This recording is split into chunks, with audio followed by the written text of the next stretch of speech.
ഉണ്ടാക്ക്.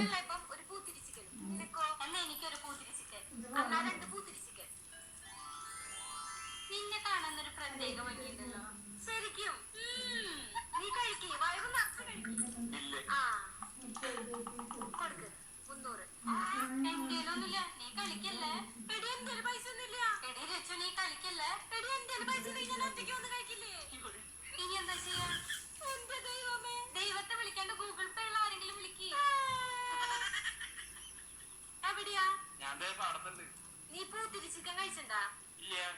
എന്നാ ഞാൻ ലൊക്കേഷൻ അയക്കാം. എങ്ങനെയുണ്ട്? നല്ല സൂപ്പർ സാധനം. എന്നാലും ഒരു ചിക്കൻ 500 രൂപ. പൈസ അവിടെ നിക്കട്ടെ, സാധനം എങ്ങനെയുണ്ട്? ഇവർക്ക് ഇഷ്ടായിട്ട് എനിക്ക് ഇഷ്ടായില്ല എന്ന് പറഞ്ഞ എന്താ വിചാരിക്കുക? പൂത്തിരി കത്തിച്ചയക്കാം വറുത്ത 500 രൂപയ്ക്കുണ്ട്. എന്നെ കാണാൻ ഒരു ഭംഗിയില്ലട്ടാ, ഞാനത് വെറുതെ